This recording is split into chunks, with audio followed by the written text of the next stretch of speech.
తగలబెట్టేశాడయ్యా, తగలబెట్టేశాడు. విజయ్ దేవరకొండ అన్నంత పని చేశాడు. కింగ్డమ్ సినిమాతో బాక్సాఫీస్ రికార్డులన్నీ బద్దలు కొట్టి ఇది నా స్టామినా అని మరొకసారి ప్రూవ్ చేశాడు. కింగ్డమ్ సినిమా చాలా బాగుంది. నాగవంశి గారు ఫుల్ హ్యాపీ. జెర్సీ లాంటి క్లాసిక్ సినిమా తీసిన గౌతమ్ తిన్ననూరి గారు మళ్ళీ అదే జోనర్ కి వెళ్లకుండా ఒక పవర్ఫుల్ యాక్షన్ స్టోరీతో విజయ్ దేవరకొండతో సినిమా తీయాలని అలా ఎలా అనిపించింది సార్ మీకు?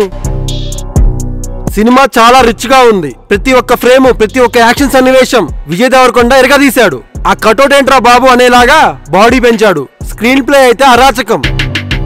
ఇక హీరోయిన్ విషయానికి వస్తే భాగ్యశ్రీ గారికి స్కోప్ తక్కువ ఉంది అంటున్నారు. అవును, భాగ్యశ్రీ గారికి స్కోప్ తక్కువగానే ఉంది. కానీ ఎందుకు తక్కువగా ఉందంటే అది లవ్ స్టోరీ కాదు, యాక్షన్ స్టోరీ. యాక్షన్ స్టోరీలో ఎంతవరకు హీరోయిన్ కి స్కోప్ ఉంటే అంతవరకే ఇస్తారు. ఫుల్ గా హీరోయిన్ కే ఇస్తే లవ్ స్టోరీ తీసారా బాబు అంటారు. హీరోయిన్ కి స్కోప్ ఇవ్వకపోతే హీరోయిన్ కి స్కోప్ లేదు, హీరోయిన్ సినిమాలో కంటే ఆడియో ఫంక్షన్ లోనే ఎక్కువ కనపడిందని సెటైర్లు వేస్తారు. నిజానికి భాగ్యశ్రీ గారు ఇందులో డాక్టర్ క్యారెక్టర్ చేశారు. ఇప్పుడు కింగ్డమ్ అనే యాక్షన్ సినిమా తీసి విజయ్ దేవరకొండ భాగ్యశ్రీ గారితో రొమాన్స్ అయితే చేయలేడు కదా.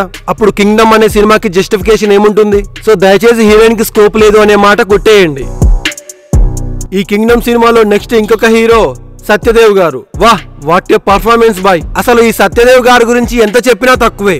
సినిమాలో విజయ్ దేవరకొండంత స్కోప్ ఎవరికైనా ఉంది అంటే అది కేవలం సత్యదేవ్ గారికి మాత్రమే. సినిమా ఆశాంతం నువ్వా నేనా అన్నట్లుగా ఉంటుంది. విజయ్ దేవరకొండకి అన్నయ్య క్యారెక్టర్ లో సత్యదేవ్ గారు ఎరగదీశారు. నాకు తెలిసి సత్యదేవ్ గారు కాకుండా ఇంకో ఏ యాక్టర్ అయినా విజయ్ దేవరకొండకి అన్నయ్య క్యారెక్టర్ చేసినా ఈ కింగ్డమ్ సినిమాకి సెట్ కాదేమో అనిపిస్తుంది. ఒక సీన్ ఉంటుంది సార్, నిజంగా సత్యదేవ్ గారు ఆ సీన్ లో ఏడ్పించారు. మురుగన్ శివ క్యారెక్టర్ ని చంపేటప్పుడు, అంటే మన సత్యదేవ్ గారి క్యారెక్టర్ ని చంపేటప్పుడు తన భార్య పిల్లలు ఎదురుగా ఉంటారు. ఆ సీన్ లో సత్యదేవ్ గారు చేసిన యాక్టింగ్ నా భూతో నా భవిష్యత్ అనేలా ఉంటుంది. ఇక ఈ ఇద్దరు బ్రదర్స్ క్యారెక్టర్ గురించే కాకుండా మరొక క్యారెక్టర్ ఉంటుంది సార్, అతనే మురుగన్. శ్రీలంక దగ్గరలో ఉన్న ఆ దివిని ఈ మురుగన్ శాసిస్తుంటాడు. ఈ మురుగన్ క్యారెక్టర్ చేసింది మలయాళం యాక్టర్ వెంకటేష్ గారు. తెలుగులో ఇదే ఫస్ట్ సినిమా అయినప్పటికీ సినిమాలో తన క్యారెక్టర్ కి ప్రాణం పోశాడు. దేవుడా, ఒక విలన్ అంటే ఇలా ఉంటాడా, క్రూరత్వం అంటే ఇలా ఉంటుందా అనే విధంగా వెంకటేష్ గారు నెగిటివ్ పాత్రలో ఒదిగిపోయారు. ఈ మురుగన్కి ఇంకొక బ్రదర్ ఉంటాడు, కానీ అతన్ని ఈ సినిమాలో రివీల్ చేయలేదు.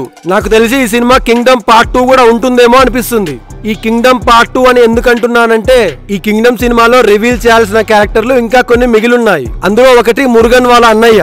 ఆ చివరి క్లైమాక్స్ సన్నివేశంలో మురుగన్ ఫ్యామిలీ ఫోటో ఒకటి చూపిస్తారు. అందులో మురుగన్ తో పాటు ఇంకొక అన్నయ్య ఉన్నట్టుగా కనపడతాడు. మురుగన్ చనిపోయేటప్పుడు ఆ అన్నయ్యకి స్కోప్ లేకపోతే ఆ ఫోటోనైతే క్లోజప్ లో చూపించారు కదా.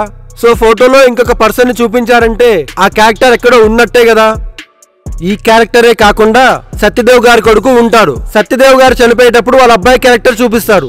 వాళ్ళ అమ్మని వాళ్ళ నాన్నని తన కళ్ళ ముందే చంపిన మురుగన్ ఫ్యామిలీని సత్యదేవ్ గారి కొడుకు పెద్దయ్యాక ఏం చేస్తాడు?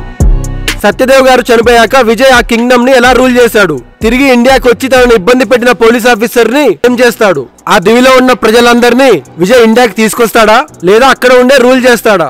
ఆ తర్వాత తనకు హెల్ప్ చేసిన డాక్టర్ క్యారెక్టర్ లో ఉన్న భాగ్యశ్రీ గారితో లవ్ లో పడతాడా? ఇవన్నీ మనకు కింగ్డమ్ 1 లో చూపించలేదు.